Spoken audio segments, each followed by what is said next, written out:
I'm still a high functioning alcoholic and nobody knows it except my wife. It was a compartment of my life that I was able to isolate. And in recovery, that's called denial. The Bible, that's called having an idol. People suffer from substance abuse and other addictions become incredibly clever at their rationalizations, right? I had a very effective rationalization that I was able to convince myself it was like no big deal. So I'm now wondering, okay, well, God wants me to be this way. Part of me is being another way. Am I a child of God, or am I a sinner and a flawed human being? I think the answer is yes. I'm both. We all have problems. We all have issues. We all have sins. We all have hang-ups. We all have idols that are things we turn to instead of God.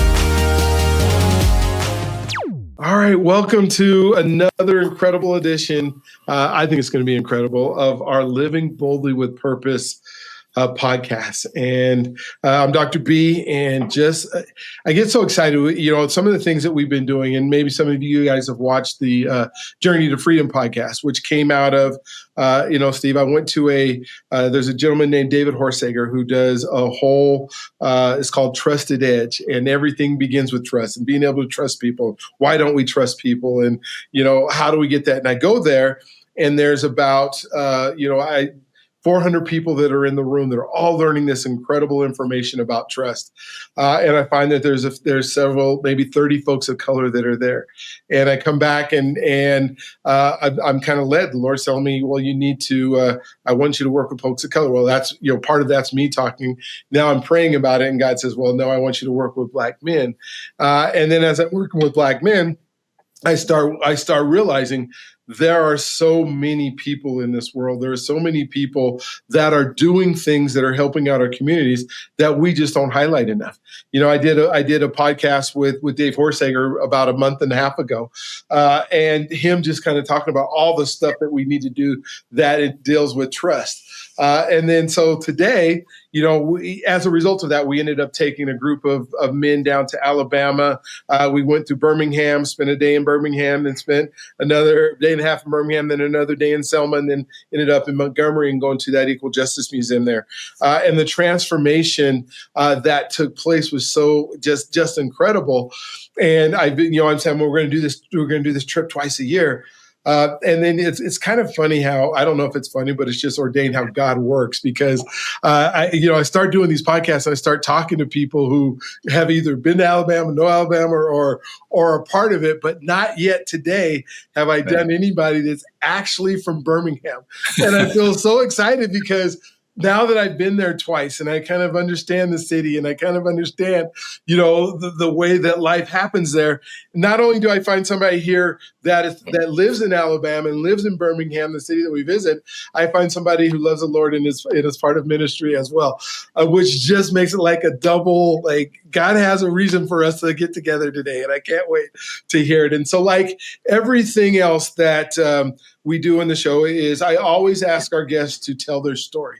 I think story is just so important. I think that, if we can get to know who somebody is, it's so much more important than what they do. We respect what they do more if we know who they are, who God has them doing. And if they're living in purpose, and I don't know, Steve, maybe you can answer this throughout your story later on. I don't know if it's possible to live in purpose without serving others. And so I've tried to find, and I ask most of my guests that, I say, okay, what is it like? So if you're not serving somebody and you're just thinking about you, how do you live in purpose? Because I think God has given us all a purpose. He's given us all, I think of his creativity that's been put inside of us, a portion of it, not all of it. And it's a different portion of that for all of us. And our job is to find what that is and then do with what he'd asked us to do. So, Steve, thank you for being on today. Thank you for being willing. I was a little bit late and he was willing to wait for me. And so I just so appreciative of somebody who's willing to do that for me. And so if you could just tell your story, start wherever you want in life, and then we'll just chop it up after that with some of our pillars and just have some fun. It's my pleasure. Dr. B, I love what you're doing. We've only talked for a few minutes, but I feel like we know each other. So hopefully we'll continue the relationship. Yes, absolutely. Absolutely. Yeah. Well, Yeah, cool. actually, I was born in Alabama. You I were lived okay. there. Yeah, I lived here for 3 weeks. Uh-oh. I love it. And then my parents moved over to Georgia. So I grew up in Georgia. Mhm. I went to school in Georgia, went to Georgia Tech, and then joined IBM out of school and traveled around a good bit, lived in a lot of different places. I lived in Atlanta 4 different times. Oh, gosh. Okay. And then about 10 years ago, when I was about to leave the business world, I worked with IBM for 38 years. I felt called to Alabama. So that I'm not sure I consider myself an Alabamian. I guess I sort of kind of am. But since you're interested in it and you've been here, I thought I'd mention that. But, when I think back on that journey, the early years were all well and good. I had good parents. They loved me. I was born in the 50s, right? So that dates me right away. Back in that generation, my dad did what dads do. They work. And, so he was a good man, but he worked a lot. Mhm. And, he's gone now. He's been gone a long time. And looking back, I wish we could have had a deeper relationship than perhaps we did. But it is what it is. But I grew up fine, and went to high school, and I had one identity that I was comfortable with, is that I was pretty good in school, but that's not the identity that I wanted. I wanted to be, in the cool crowd, and I wanted the girls to like me and things like that. So I started, as we all do, right? We have this dichotomy between our inner world and the external world, right? Mhm. We show a part of ourselves to the world and act a certain way because we want them to respect and like us, right? Whereas inside there's a whole different world going on, and it's like that for everybody. So in school, I still did good enough in school, but I'd already shifted, right? By then I had decided that my identity was, to be the party guy and the cool guy, and drinking had gone from a fun thing to do with my friends on weekends to a part of my lifestyle. Wow. Okay. So then I kind of got out of that and joined IBM coming out of school. And this dichotomy continues, but as we get older, perhaps it changes. I had to be a little more responsible now. But yet I was able to carry on the secret part of my life as a high functioning alcoholic, right? That nobody knew about except for my favorite drinking buddy, which happened to be my wife. But the dichotomy then was, well, now I'm focused on things like performance and perfectionism and control. And if you go to Georgia Tech, or if you work for IBM or for any big business, right? Those things are not only allowed, they're encouraged. In fact, they're trained them into you. Hey, it's Dr. B, and let me ask you something just here real quick. Are you tired of doing the same thing over and over and not getting the results you want? Are you serious about making some changes this year that will impact you in a huge way? Maybe you're putting out content right now and it's not turning into customers, or maybe you're uploading videos, but you're not sure why or how it's even going to help. I've seen a lot of people that are making a whole bunch of cold calls to the wrong people, and no one's answering. No one wants to talk to you. It might just be that you're just doing what you've been doing and crossing your fingers, hoping it finally works this year. But let me tell you what, that is not a strategy, and it will continue not to work. That's why I created the Podcasting Challenge, and it's coming up fast. In just a few days, I'm going to walk you through the mindset, the tool set, and the skill set you need to create a powerful podcast. That's right, a podcast. You won't believe what a podcast can do. One that builds real value and creates new clients. And if you grab a VIP ticket, you'll get to join me for a daily Zoom Q&A sessions where I'll personally answer your questions and help you tailor everything to your goals. This is your moment. This is your year. Go to thepodcastingchallenge.com right now and save your seat. The link is in the show notes and the description. Thank you for watching these podcasts. Now let's get back to the conversation. So you'll hear it show up in my story along the way is, I'm a firm believer that, we're all addicted to something, right? I was addicted to alcohol for a really long time, but I also was and am addicted to things like what I mentioned, perfectionism and control and performance. And an addiction is just something that we do over and over again that has negative consequences, and we find it hard to stop. Well, guess what? We all have those. Yeah, we do. So that said, I did well in the business world. But when I look back on our life, and it's amazing when you look back, sometimes you can much more clearly see that you've been on a journey and that God has been with you all of the time, whether you knew it or not. And so in my 20s, I wasn't really thinking about God. I didn't have anything against him. He wasn't forefront. And in retrospect, when I got a lot more interested in the Bible and the stories of the Bible, and you hear about Ecclesiastes and what that journey is all about, I can see that in my 20s, right? I was trying to find a lifestyle that brought purpose and meaning into my life. Gotcha. Now, I wasn't conscious of it, but I was trying to be the best at my job and to be perceived at the best. So both performance and recognition. I got into sales so I could make as much money as possible. I was still drinking, so having fun and partying was important. Adventure and going on trips and hiking and doing things and adrenaline were important. And I go through all these periods of my life trying to find, okay, which one of these is going to work? And they were all well and good, right? They were pretty good years, but those deeper things that we yearned for weren't being fulfilled.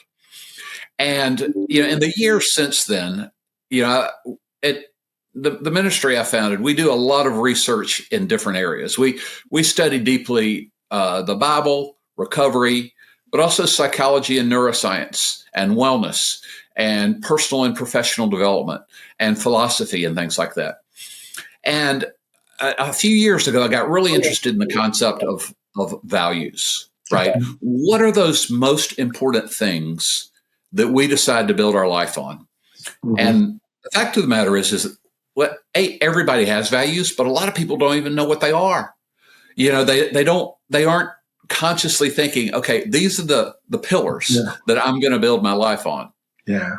So I decided to study all those things. And I came down to, none of these are new, right? We're just trying to distill from the world of knowledge and the world of truth, what are those patterns that can help other people live life effectively? Mm-hmm. But the 5 values, I would suggest these are categories that are life-defining for anyone. Okay. Right? The 5 were meaning, purpose, identity, contribution, and community. And when you think about it, a lot of what life is all about really comes around those 5 things. So interestingly, when I think back on my life story, I can think of 5 specific times when I think God presented those different values to me. And I think all of us, right? We're all on a search for truth. We're all on a search for meaning and purpose, whether we know it or not. And so we're looking for significance and substance and why we're here. And again, at that time, I was just in the world, right? I wasn't very conscious of it. So interestingly, I think one of those 5 values that I encountered first was community, which is odd for me because I'm actually wired as an introvert, right? I was trained as an engineer, right? I do public speaking and teaching now, but I'm actually a pretty strong introvert. And so it was curious that the concept of community started to change how I think about the world. Okay. By that meaning, I got married when I was 30. We had our first son when I was 35. And during that period, for the first time, I actually decided and actually, I guess, realized that there were people in my life that were more important to me than myself. Because we are, unfortunately, by definition, oriented around ourselves. We are self-absorbed. We are self-oriented. We're self-focused. We are selfish. That's how we are naturally. And much of our life, hopefully, is a journey to A, figure that out, and B, decide that maybe relationships and community and service to others are important. Yeah. So having a wife and then a second son who I loved actually more than myself opened me up that I'll be darned. something bigger than me is very, very important. So that was kind of the discovery of community. Okay. And I go along, and in my late 30s, I decided, a whole lot of people are talking about this God character out there. And I know I went to Sunday school when I was a kid, but I wonder if I ought to go learn more about him. And I embarked on this period of time. It was probably 18 or 24 months. And I think of it now as my search for truth. Okay. Right. I was, my wife and I had started going to church because when our kids were little, it was almost kind of a cultural decision, right? It's like, well, it sounds good, especially in the South, right? If you're going to raise kids, don't families go to church? But I was still, I was going there for, I guess, more personal and secular reasons rather than purely spiritual ones. But I got embarked in this search for truth, and I started reading books about who God is and what is he like, and can we actually believe this book called the Bible? And what about the characters that are in it? And who is this Jesus guy? And is he believable and all those things? And I read dozens of books. And somewhere along the way, it just hit me. And I used to say this to my wife along the way. I'd say, honey, if all this stuff is really true, right? If God is real and God is who he says he is, and if he created us, and if he's a God who's in control and loves us, and he actually came to earth and lived and died for us, if all that stuff is really true, doesn't that change everything? And the fact of the matter is it does. So intellectually, I reached the point where I was convinced it was all true. Okay. I think my heart wasn't quite there yet, but that was during my third stint in Atlanta. Right, with business, I moved around a lot. So I think at that point in time, we moved to another city. We moved to Orlando. And, we were, into the habit of going to church now. And we had been told about a good church down there. So we started going to it, but it just didn't click with us for some reason. And every time we drove to that church, we drove past another one that was a mile from our house and drove right past it. And we decided, well, shoot, why don't we go in there? And we went in there one time, and boy, we were supposed to have walked in those doors. Gotcha. Because I just met a group of people who were so real and so genuine and so humble, but yet they were also successful and fun and interesting, and they all happened to be very sincere Christians. And I thought, well, shoot, I didn't know you could be all those things. When I was a kid, I thought Christians and people who went to church were kind of nerds, and wanted to be in the cool crowd, right? But I'm going, these are the most authentic, interesting people I've ever met. So I think that sense of community that God had given in me, by getting married and having kids, now was drawing me to people and drawing me to him through them. And then this is back in the day. So these some of the guys at this church actually invited me to something called Promise Keepers, which at the time was a movement which would fill football stadiums with people, with men, and they decided, they asked me to go to this thing. I said, well, yeah. And I had some trepidation, to tell you the truth. I said, what is this I'm getting into? So one evening we got in some vans and drove from Orlando up to Jacksonville, Florida, into what is now Jaguar Stadium. I think it was the Gator Bowl at the time. And we were a little late. So we're walking up the back ramps, and it's dark. It's on a Friday evening, I think. And we get up to the upper deck and walk out into the stadium, and all the lights are on. And there's 70,000 men who are gathered there for one reason. And in the next several minutes, it just became as clear as day that I was supposed to be right there. I mean, I could almost see the milestones of my life that had led me there. And I just enjoyed the event. And, God hit me between the eyes with a 2x4 in the most wonderful way possible. It's kind of a mixed metaphor, I guess. So that was wonderful. And that's where he presented me with meaning, because all of a sudden I was positive that, okay, we have meaning. There is meaning to the world, right? That God is meaning, and God created the world, and that, so that was the second, I guess, epiphany of that value. And I got on fire for God for a while, it didn't stop, but it slowed down. But I was doing everything in the church and in the community that you could do. And I felt the second one that I felt drawn toward is the third value, which is this concept of purpose. Okay. If you have a foundation of meaning, it starts making you think, well, why are we here? Why am I here? And I was doing these things for my church one time where, we lived in Orlando.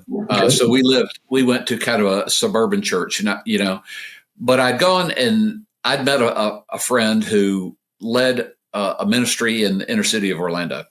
And I went and visited him one time, and I said, Larry, we're looking for a service project that we can do. Is there anything we could do to help, your ministry down here? And he said, Steve, I know exactly what y'all could do. And he described something which to me was not only beyond the scope of anything I had in mind, but I thought that was impossible to achieve. This conversation is happening in like October, right? He said, Steve, we're a faith-based ministry in the middle of a lot of people who have deep needs. Some of them know God, but a lot of them don't. And some of them aren't sure whether they should walk in our doors because they know we're a faith-based ministry. He said, what I want to do is I want to have a really, really large Christmas event and have 500 or 600 people from the neighborhood here, and present them with an incredible meal, have them invite their kids. We'll have care for the kids. We'll have table host. We'll deliver them with a great meal. We'll have wonderful entertainment.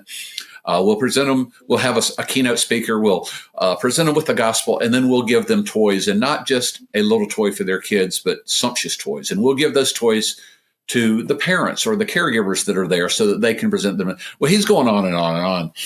And I've already turned off in my head this conversation, right? Because that's a lot bigger. I was thinking, Larry, I thought you were going to have us come in and paint walls or something. Yeah, and now we're doing a Christmas thing. Wow. Okay. So I had decided that was impossible, and I found a way to politely in the conversation say, okay, well, I got to go. The next day I had a business trip to New York, and it was an up and back on that day. And so that afternoon of the next day, like less than 24 hours later, I'm sitting on a plane at LaGuardia Airport, and right before the doors close, a gentleman, by the way, I need to fill in one spot. When Larry was describing this event, he said, we need a keynote speaker that will attract people. Everybody around here loves sports, especially like basketball. So we need to have Dr. J. Julius Erving come speak to us. Oh, wow. Okay. Well, I was thinking, well, you and about 2 billion other people would love to have Julius Erving come speak to you, so obviously that's impossible. So the next day I'm sitting on this plane. Right before the door closes, a gentleman gets on, walks down the aisle and sits next to me, and it was Dr. J. No way. And, gosh. So I just said, Mr. Erving, I think I'm supposed to ask you something. Yeah, really. It wasn't even a decision at that point, right? I mean, God had been leading me toward purpose. And I would say that my purpose right now is to help hurting people, to provide help, healing, and hope for hurting people. And he had been leading me toward that. And I guess I'd been missing the signals. So he kind of gave me an underhand pitch that I couldn't use. Yeah. Right. And so I talked to Mr. Erving for, I don't know, that hour and a half journey. And about 7 weeks later, my church and 6 urban churches had partnered together. 600 people came through those doors. They were greeted by 200 volunteers. They were presented with a sumptuous meal, wonderful speakers. Dr. J gave the keynote event. We had a pastor from one of the neighborhood churches, speak. He presented the gospel. 46 people signed a card saying they accepted Jesus Christ for the very first time. And afterwards, we gave these presents to the parents who were not going to be in a position to give much to their kids that Christmas. Yeah. And the hugs and the meaning behind that were profound. Oh, yeah. So this sense of purpose, that our purpose is to serve other people. Whether we know it or not, it is. So now God has led me through community and meaning and purpose, but I'm still a little bit kind of wondering, well, who am I? Right? Yeah. Because through all of this, I'm still holding on to the part of identity. I'm still a high functioning alcoholic and nobody knows it. Right?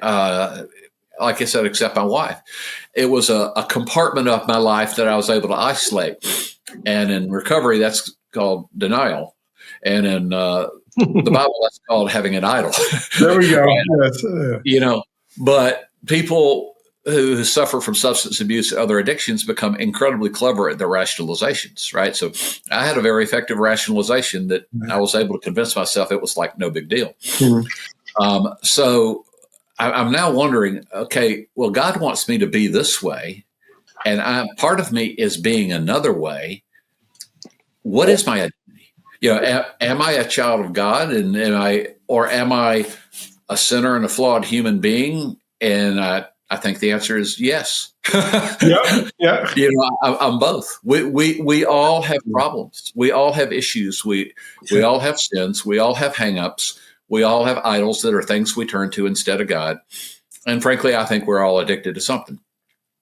So it was that thought process that led me toward, well, I think I need to think more deeply about my drinking. And by the way, I'm not personally against people having alcohol. The Bible doesn't say don't drink alcohol. I have lots of friends who can have 1 or 2 glasses of wine. It's like no big deal. But if it becomes an addiction or an idol or a compulsion or a stumbling block to others, or we get drunk, or we are not treating our body as it becomes an issue to God spiritually when we overdo it. And that was me. Okay. So I thought, one is that the person I'm supposed to be? And I started thinking down the road, right? At this point, I'm in my, I guess, mid 40s, kind of time frame. And I started to think, do I want to get to the end of my life and look back and think, well, Steve, you lived a pretty good life. You did a lot of cool things. You had some fun. You actually helped some people. But you were operating at 3/4 speed. And lots of the times you were just looking for a good buzz and to feel good for a while. Do you want that to be what your life was all about? Your legacy. Wow. Is that your identity? Is that what significance is to you? Yeah. And that thought scared me to death, because no, but any of us who struggle, I talk to a lot of people, obviously, who are in recovery or struggling with addiction. And I work with a lot of young people. Most of us are in denial, and we're in denial about these big things. We're in denial about significance. We're in denial about meaning, and we're in denial about who am I supposed to be? Yeah. So really the fourth epiphany, and then I would suggest the fifth, came as I traveled through the world of recovery. Right. I was in recovery for myself and as a husband and as a dad, because my wife was an alcoholic as well. And our older son, by the way, both our boys were raised in the church and went to Christian schools growing up. But in middle school, we had moved back to Atlanta, and he had started hanging out with the cool crowd, even at this church, and they were making a lot of bad decisions. So he started going down a path for about 10 or 12 years that became very dark. Oh, wow. And so in that span of a few years in our life, I think of it as the dark ages. And I was struggling to deal with my own issues. And my wife got into a period of depression as well as alcohol. And my son was off the reservation. And all of those things are like a tornado in your family, right? So they lead to marriage issues and financial problems. So those were the dark ages for us. So I got into the world of recovery, and my wife and I quit drinking at the same time. And I chose Celebrate Recovery, which is a Christian 12-step based program. And my wife went to Alcoholics Anonymous, which is a secular but very biblically oriented 12-step program. And recovery wasn't a dark, unenjoyable experience for me. It was intriguing and educational and even enjoyable. Yeah. And over that period, I had three more realizations that changed the course of my life, right? One is I started seeing that our identity is that we're not perfect, that we all have flaws, we all have sins, but that we also have a God-inspired identity because we are his adopted son or daughter. And that dichotomy is, life is a journey as we move from one of those toward the other. But I'm still trying to figure out, well, what's my contribution supposed to be? What am I really supposed to give back to the world? But in the world of recovery, three things hit me. One is that many of the world's worst problems are not only treatable, they're preventable. Oh, gosh, yeah. And I thought, well, that's outstanding. And because there are millions of people who've recovered from all kinds of substance and behavior abuse, but they normally just don't go around talking about it, right? So most people may or may not know that. So okay, some of the world's worst problems are treatable and in many cases preventable. That's pretty cool. Well, how do you prevent them? And in recovery, you're not really learning a group of methodologies that are just specific to alcohol or drugs. You're learning how to live life effectively, spiritually, emotionally, mentally, socially, personally. That's what recovery is. And I thought, well, this is pretty cool. So the way we can deal with or prevent these problems from happening is to live life effectively in a holistic, integrated way, right? There's only one supernatural component to our life, which is the spiritual component, right? But our emotional well-being, our mental acumen or excellence, our personal, what we do with the will and our habits and our social interactions, from relationships to empathy to service, all of those are part of who we are. I mean, how did God tell us to love him? With all our heart, soul, mind, and strength, right? He designed us as these holistic, integrated human, beings. So, okay, let's put these two things together, right? We can treat or prevent the world's worst problems. The way to do it is to live life effectively. And then for me, when I saw, frankly, the 12 steps, which are the heart of not only Celebrate Recovery and AA and Narcotics Anonymous and Al-Anon and 200 other organizations, I saw these things. I said, well, I'll be darned, those look just like the Bible to me. Yeah. Because in effect they are, right? They are used in secular recovery organizations all over the world, but they're very biblically based. So I said, we can prevent problems. We do it by living life effectively, and that includes doing it the way that God asks us to in the Bible. And then the question, I guess, that changed the rest of my life and led toward my personal definition of contribution was I asked the question, why do we wait till people crash and burn and then have them go through recovery or therapy or die? Yeah. That didn't make any sense. I was trained as an industrial engineer, right, which is kind of a process orientation. Why in the world do we do that? Why don't we move upstream? And where do people learn how to live life effectively? Why don't parents raise their kids this way? Why don't we teach it in the church? Why don't we teach it in middle school and junior high? Why don't companies include it in their personal development program? How do you live life effectively, spiritually, emotionally, mentally, socially, and personally? And the fact of the matter is, most people make it up as they go along. We don't have a lot of mechanisms that really convey those practical integrated life skills to people. And so I went looking around for a lot of stuff on it and didn't find it. So I decided to write a book. I didn't know I was supposed to write a book until I had enough things that I was thinking about and wanted to say. And so I wound up doing it. And it was called Steps, a Daily Journey to a Better Life. And it takes the principles of recovery that are spiritually and biblically based, but that also help you live life well emotionally and mentally. And it tries to take them to the rest of the world. It's not really a book about addiction or recovery. It's a book about living life effectively. And that's what the steps are. And that process of studying all these different disciplines and trying to say what patterns are there and how life has been created that other people can benefit from, I just found that fascinating. So I kept blogging, but I still had a full-time job, right? I'm still with IBM. But over the next few years, I increasingly felt called, well, I think I'm supposed to do some version of this full-time. And I felt called toward ministry, but I didn't know what type of ministry that should be. So God has now led me on this journey to find community and meaning and purpose and identity and contribution. But I'm still trying to figure out, well, what's my calling? What does he want me to do with it? Right. And we all have a calling, right? A calling doesn't have to be as specific as, I want you to go be a missionary in China, right? Yeah. It's where are we supposed to be to fulfill the purpose and identity we have been given? Yeah. So I had become, pretty comfortable with the fact that, well, God probably gives each of us a calling. He puts a yearning inside of us to do some things, but it may take us a while to figure it out. And God also designed us, so it probably makes sense that the way he designed us probably prepares us for our calling. And God either ordains or allows our circumstances, right? So it probably makes sense that our circumstances very often prepare us for our calling.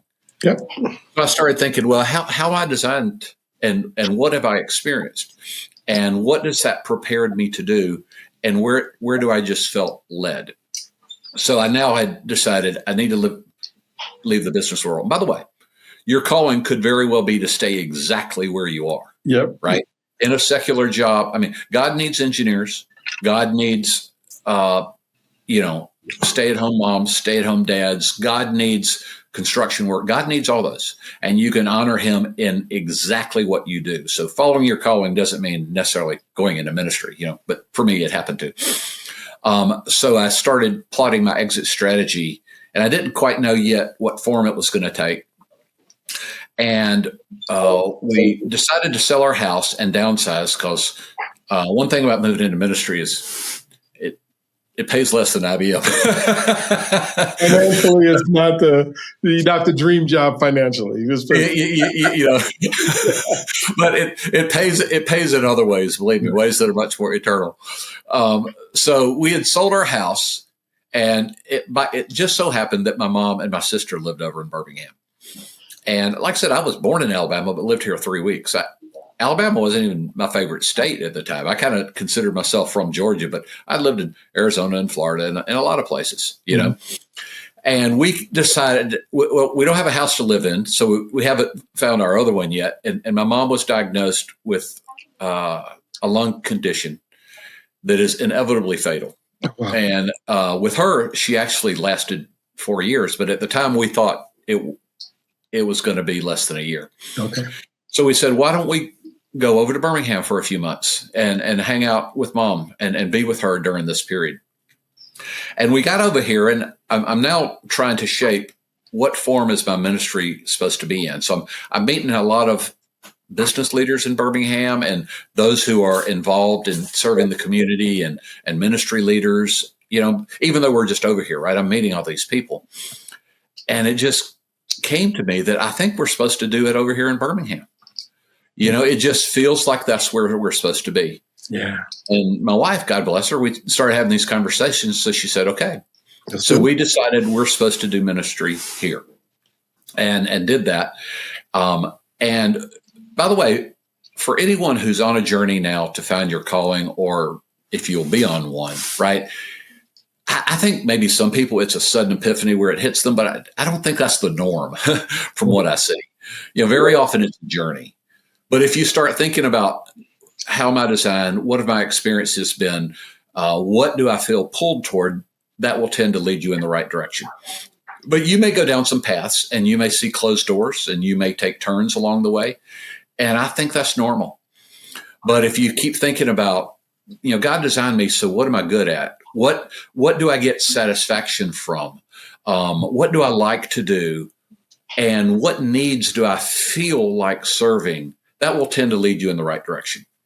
So I was with one company for 38 years, right? So I'm obviously my bent was not toward being an entrepreneur. Yeah. And I thought I was supposed to go work for another ministry, a nonprofit, and help them in some way, right? But a couple of those doors closed. And I finally figured out that God wanted me to start a new ministry. Mm-hmm. And so 7 years ago, I founded Steps Ministries, right? We provide practical resources for hurting people to find help, healing, and hope. We try to distill from all those disciplines I said before, right? The Bible, recovery, psychology, even neuroscience, wellness, personal development. We try to distill what are those things that have been proven to work over a long period of time for many people. And then we try to make them easy to understand and easy to put into practice, right? We're not inventing new wisdom, right? The world has plenty of for us to live life well. Yeah. We're trying to make it clear and understandable and easy to use for people who are too busy or distracted to do all this research themselves. Wow. So that's what Steps does. And we create blogs and podcasts and videos and online courses. And I do speak and I do teach, but I also had the feeling that I wanted this ministry to be multipliable so that we could share it with other organizations. And so we work with a lot of organizations, other nonprofits or churches, even companies, and we'll share resources with them to help them serve the audiences they reach. Mm-hmm. Right? We can, with a church or a nonprofit, we can build a web page we call a content portal, and they can choose, okay, I really want some online courses for parenting, and especially parenting teenagers or parenting kids, or I want to help people with anxiety or emotional well-being or understanding addiction and recovery or just being better people, building better relationships and being productive in intentionality. So that's what Steps does. And that's what we do. And life continues as a journey, right? Hopefully I'm learning some things and getting better along the way, but it is a journey. I just, in the work that we do, we try to speak in kind of what I think of as the voice of recovery, which is a very humble, non-assuming, been there, done that, non-judgmental, grace-oriented, how can I help you make right choices kind of a voice. That's where we're coming from, right? And we're just trying to say we're all fellow travelers on this journey, and we all have struggles along the way. But if you take the time to learn from what other people have done, both good and bad, and study what works, if you want to, you can avoid a lot of problems in life, right? Now, we're going to have trials and we're going to have issues, right? That's part of life, right? So circumstances don't become perfect automatically, but we can prevent a lot of problems from happening, and we can live life better, and we can find meaning and purpose and community and identity and contribution in our everyday life. And so that's what we do now. And I'm just so blessed that my calling is a ministry and a vocation of sorts and a hobby, because I just love doing it, and I'll start to wrap this up now, right? Everybody's hurting and everybody's struggling, and most people aren't talking about it. And 90% of those people on the road to addiction or other problems aren't getting help. Yeah. But there's things that will help. And that's just a shame. It's a tragedy. So all of us, every single one of us, can help other people just by being there for them and sharing a few things with them. So that's what we do. Absolutely. I have a few questions. One of the words that you used, throughout your story was effectively. And I'm just wanting to find out, because, we talk about living life effectively. What does that mean to live life effectively? How do we know we're living it or we're not living it if that is, one of our goals and, things that we do? Yeah. That's a good question. We actually have a course on striving for excellence by being more productive. And in that, we talk about three things: effectiveness, efficiency, and effort. Effectiveness, we start by saying the first thing you have to do is to discern what's most important, right? That's where it starts. Mm-hmm. And because most people are subject to the tyranny of the urgent, and most people dislike change. They like comfort. Mm-hmm. And most people would rather do something easy than what's hard. And most people are very content to work on what's good rather than what's great. So the first part is trying to figure out what's most important in life. And sometimes that's a big thing, like finding your calling. Mm-hmm. But sometimes it's like being in the moment. Yeah. And knowing that when your teenage son comes to you and he says, "Dad, I've screwed up and I need to talk." That's the most important thing in your life right then. So effectiveness starts by understanding what's important. And then the other three things we talk about in effectiveness is planning, preparation, and people. Okay. I was actually, I don't know, a few years ago, I was writing an article on this exact topic, right? What is effectiveness? And I was trying to write a blog, and I lived in Atlanta a lot, so I was an Atlanta Falcons fan. And that year they were good, and they were playing the New Orleans Saints with Drew Brees, and the winner of the game was going to go to the playoffs. So I'm distracted, and all of a sudden I started thinking, well, I wonder what we can learn from a football game about effectiveness. And I started thinking, and the three P's came to me. One was planning. Mm-hmm. You got to have a game plan, right? I mean, you have to understand, who your opponent is, what your strengths and weaknesses are, what you're going to try to focus on. So planning is important. The other is preparation. You need to make sure that you're ready, that your skills are are in the shape they need to be, that you're in shape. And the other is people, right? You will be the most effective individual you can be because of the people you know and the people you work with, right? So I guess that's what occurs to me is, find out what's most important. Build a plan around it. Prepare for it so that you're ready. Look around you at the other people you can learn from, collaborate with, and synergize with. And that's how you can be most effective. So. Wow, that's great. You kind of, I'm going to kind of dig a little deep into the road because you talked about being important and things being important. And I find, that so many people tell us what they what they believe is important to them, and they say it all the time, and yet their actions don't show the importance. How do you help people separate? Oh, you tell me your family's the most important, but you only see them like once a week for a couple hours. Then you don't even you sleep or you do something with them. How do we? how does that work? Well, you're asking good questions because they're on. I actually gave this talk on productivity about 3 weeks ago to a big group, and importance is so important that I actually built it into the front end of the second E. Right? I said efficiency. I said effectiveness, efficiency, and effort. Okay. And efficiency is about managing what you've been given. Yeah. Right. And so what I talk about is you have to manage your priorities, you have to manage your time, and you have to manage your resources. Well, guess what? Managing your priorities means doing exactly what you just said or implied. Mm-hmm. It means taking what you've decided is important and blocking out time on your calendar to do it. Right? It can be that simple. Yes. Right? If you identify what's important, the next thing is, does it show up on your calendar? You can tell a great deal about what someone deems important by looking at their calendar and watching how they spend their money. Mm-hmm. Right? Now, they're not consciously thinking, okay, but that's what they do. Those are the choices they're making on how they spend their time and how they spend their money. So you probably ought to be kind of intentional about how you spend your time. And the simple way is to literally translate what's important to your calendar and say, on Monday morning, I'm not going to go in and check email. First 3 hours, I'm going to be working on, building this plan for this project for the next week and preparing myself for that and finding the people I'm going to put into action what's important. Because intentionality is also a tremendously concept. Yes. Right. And most people, by the way,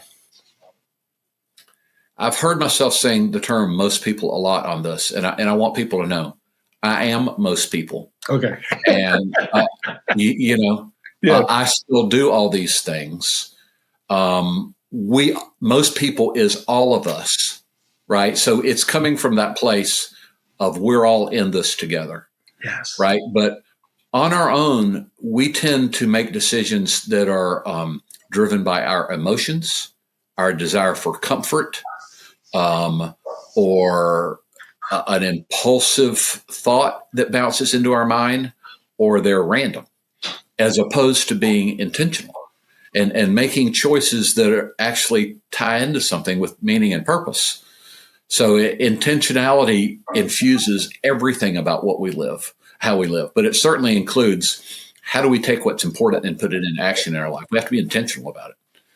So. Yeah, no, and I love how you're using that word intentionality, because it's, people think, well, if I don't intend to do something, I do nothing.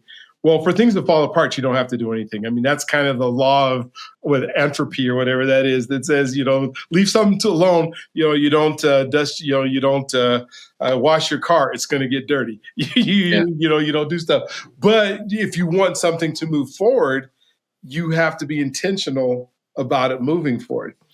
And with that, I want because you also brought up productivity and being productive, and I can tell you're a person who spends time on your own self, personal development, learning what needs to be done so you can have productivity and be intentional about stuff.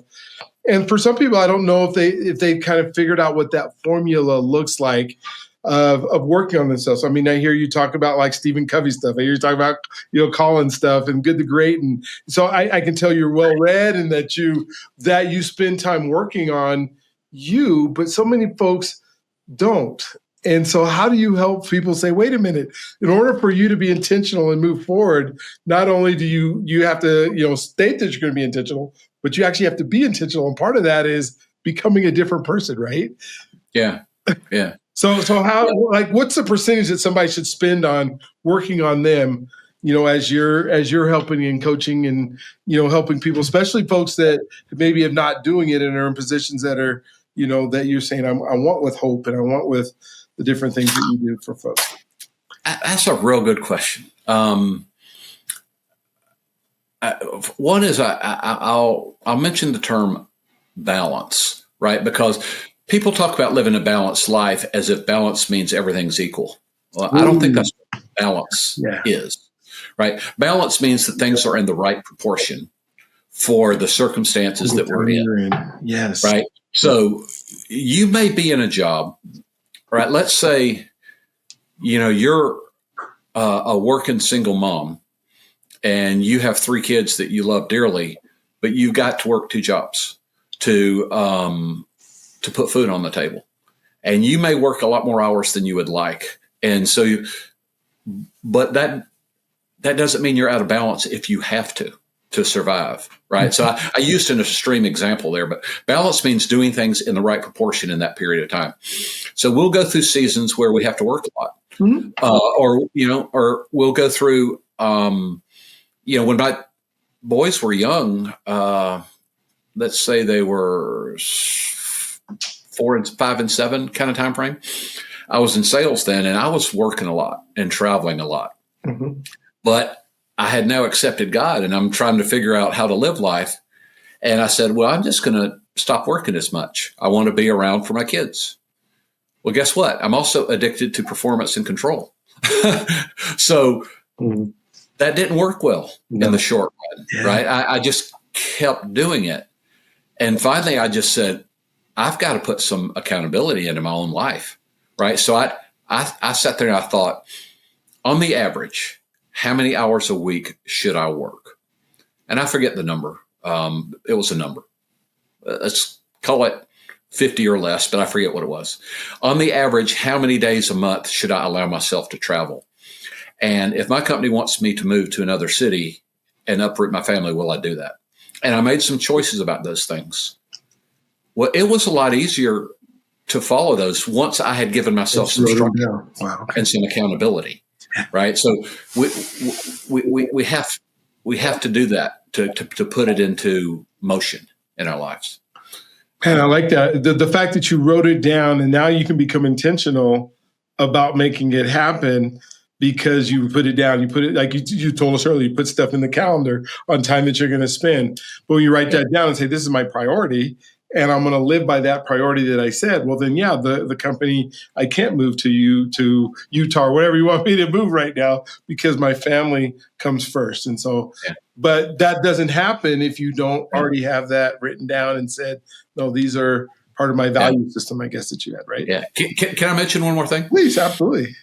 Now, I'm wired as an engineer. I was in business, so it's not a lot of these things, you can tell where I'm coming from. I'm kind of methodical in nature, right? But not everybody's that way. No, I'm not. Right? A lot of people are, they live in the moment. They're not that way. Well, God bless you. That's all well and good. And also a lot of people who are facing struggles, right? Say it's addiction or it's depression. Or you look at how young people's brains work. They're not thinking long term. In fact, they almost have an inability to think long term. So when our ministry was forming, we're called Steps for a reason, right? So there actually are three reasons why we're called that, but I'll make one point with it. Yeah. If you study all those disciplines I mentioned, Bible, recovery, psychology, philosophy, psychology, et cetera, et cetera, et cetera, one of the most proven consistent principles throughout those is that you can change your life one step at a time, right? So whether you're trying to find your calling or deal with addiction or overcome depression or become more productive, that may seem very daunting at times. And if it seems overwhelming, it's going to be easy to put off and procrastinate on. Yes. Take one step. If you find that too hard, take a smaller step. Yeah. By the way, you figured out a lot of the books I read, right? So some of what I'm talking about now, comes from James Clear's book on habits, right? Yeah. But again, whether you're dealing with addiction or trying to be more productive because you're vice president of sales, break it down into small steps and take small steps. At Georgia Tech, they make you take a lot of physics, and physics was actually something I was interested in. And, you hear there's the concept of inertia, right? You have inertia at rest or inertia in motion. An object at rest tends to stay at rest. So if we are being lazy or procrastinated or we're not doing anything, we have inertia of rest. Or we have an addiction or a problem that's keeping us. It's hard to take that first step, but that's the most important one. Once you get into motion, even if you're moving slowly and taking small steps, you'll feel different. Yeah. You'll notice, well, I'll be darned. Yeah. This makes me feel better. Yeah. And this actually solves or avoids problems rather than bringing more on. So pretty soon you would establish inertia of motion. You build momentum. A lot of people, heard the word momentum. So even if you're not a nerd, methodical person like me, right, you can always be intentional just by taking the next right step and do that one at a time. And you can live your life that way. What is the next thing I should do right now? Oh, I love that. One final question that I have for you is maybe kind of talk about what it's been like to be a dad and a husband. I know sometimes we say, it's great that all kids have a dad. That's necessary for the kid, for their development. But sometimes we don't think about what does it mean to be a dad and how has that maybe changed some of the things that you've done in your life, being that dad, being that husband, coming into the responsibility, of what that means. Yeah. I spend a lot of time with parents, right? Because if you want to get upstream of problems happening, guess what? 9 out of 10 people who have an addiction problem started using or drinking before the age of 18, right? So, and if you want people to develop life skills to live life effectively, well, guess what? We're making those up during our formative years and our teen years. And as God was very creative in doing, our older son struggled as a teenager. When I say struggled, meaning he was a great baseball player, he was smart, he was popular, but he was looking for his identity. And he started doing drugs and alcohol and went into a very dark place. So you talking about parenting on steroids, right? Parenting in its best state requires parents to change, right? Our parenting methodology is called PACES. Like the P is for you have to be prepared for parenting. And as your kids grow up, they're going to have different challenges.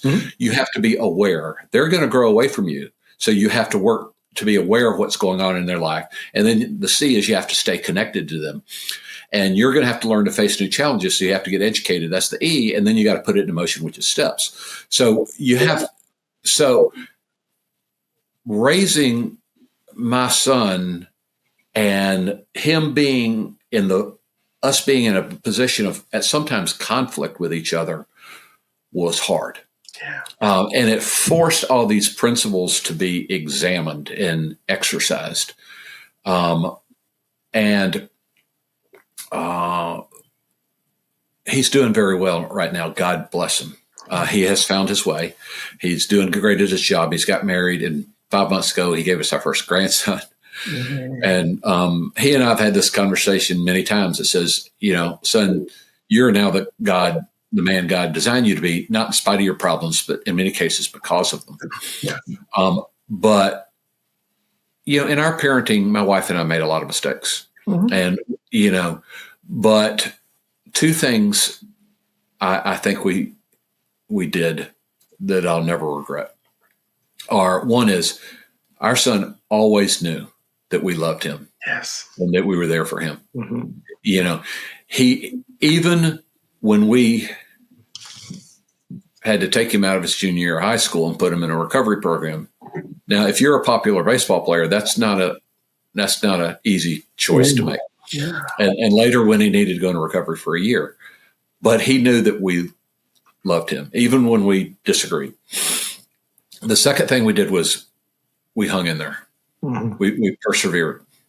And, so because, my wife and I had struggled with things, we were intentional about it. So we were trying to do our best, but we made a lot of mistakes. But parents, I want to release any parents that are listening from the burden of perfection, right? You don't have to be a perfect parent. No, you can't be. If you're intentional and proactive about it, things will probably work out. Mm-hmm. Just don't cruise. Yeah. And don't be naive, and don't, but you got to engage. Yeah. And, there's a lot of parents out there who love their kids, right? But unknowingly, the metrics they're carrying around in their heads are they doing okay in school? Are they engaged in some activity? And are they hopefully not causing anybody any trouble? And if those things are going okay, they think, okay, we're doing good. Yeah. That's the tip of the iceberg right there. Mm-hmm. You need to be thinking, how are your kids developing spiritually, yeah. right? Do they know who God is? And are they forming a relationship with God? How are they emotionally? Yeah. What's their identity? What are their insecurities? Mm-hmm. How are they mentally? How they make choices, right? How do they, et cetera, et cetera. So being a dad is one of the areas where the visceral emotions of all of this stuff has been the most deep and real. Yeah. And I think I said or texted something like this to my son the other day, because again, he's got 5 months, right? He's now a dad. And I texted something like, I know you're enjoying being a dad. You obviously love it. But you may not realize now that for the rest of your life, you're going to look back on being a dad as perhaps one of the most meaningful, important things you have ever done. And, whether you realize that in 10 or 15 or 20 years, it's all well and good, but it is. Our role as a parent is immensely important, and it can also be fun and enjoyable as well, Well, thank you for that. I mean, we're at time, but I just to be able to hear your heart, to hear the steps that need to be taken, I just appreciate you so much. Do you have anything that maybe we didn't talk about, or any closing thoughts that you would love to share? Maybe how to get a hold of you, that kind of stuff. I'd love for you to share that with us. Generally, I like to close with the premise of what our ministry is all about, which is helping her, applying resources so hurting people can find help, healing, and hope. And those words are not just like an interesting slogan, mm-hmm. right, or a tagline, right? They mean something very important. One is hurting people. And we are all hurting at times. So if you're hurting, know that makes you a normal human being. And it's okay not to be okay sometimes, but you don't have to stay that way, right? Everybody was, is, or will be, or all of the above hurting too. They're just not talking about it. Yeah. Right. So they're insecure. They're dealing with anxiety. Some have depression, and many of them have an addiction that they're not letting anybody know. So if you're hurting, I understand. I know how you feel, and it may seem dark at times, but there is help. Help means there are practical steps that will help you move in the right direction. I promise. They aren't a magic wand, but they will help. You'll get into motion, you'll feel better, and your life will improve. Healing is encouragement for you that there have been millions of people who are where you are now. Maybe 3 out of 4 of my family. and many of them have gotten through it. And not only have they gone on to a good life, but their trials prepared them for that. God is unbelievably creative on using our toughest times to do his best work. So I want to be encouraging, and that's what healing is all about. And the other is to offer hope. And hope is a wonderful concept, but for a lot of us, it's hard to grasp. So I'll use this phrase, which is a realistic assurance of a positive future. How can I say that people can have a realistic assurance of a positive future? Because there are steps you can take that will help. There are people who've been there, who've gotten better, and there is an all-powerful God who loves you and who will be with you every step of the way. And so in this life, for sure, and in the next life, as an absolute assurance, you have a realistic assurance of a positive future if you make the right choices and move in the right direction. So I hope that helps some people. If there's anything our ministry does that would be helpful to you, you can go to lifeimprovementsteps.com. Again, that's lifeimprovementsteps.com. There's material there for parents, for individuals dealing with anxiety or emotional well-being, who want to understand what addiction and recovery is like for someone they care for or for themselves. If you want to be more productive or intentional or build better relationships or all of those things, they're there. Sign up for the blog if you'd like. While you're there, once a week you'll get some useful information that'll help you. But again, know wherever you are, take the next right step, and then persevere and hang in there. And life won't instantly become great. Your circumstances may still be a challenge, but your perspective on it will change, and a positive future is in store. So.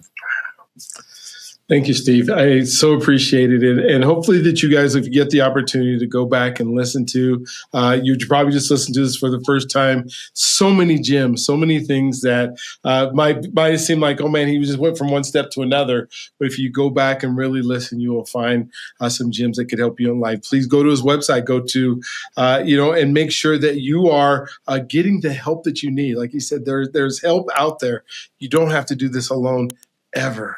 There's a God that we serve that wants you to be happy, that wants you to have what you need to be able to help others. So thank you again for being part of the podcast. If you have not, this is your first episode and you haven't clicked the button that says give me notifications when other ones come out, or just subscribe to the channel so you can see all the wonderful things. I think you'll find some major fun episode that you can go through, learn from, and be able to enjoy. And Steve is just one of them. Again, thank you for being part of it. I can't wait to get this out to folks so that folks are being able to take advantage of all of the ministry that you have to offer, even in Birmingham, Alabama, and across the world. So I love that. So don't want you all to forget that you are God's greatest gift. Don't forget that he loves you if you allow him to.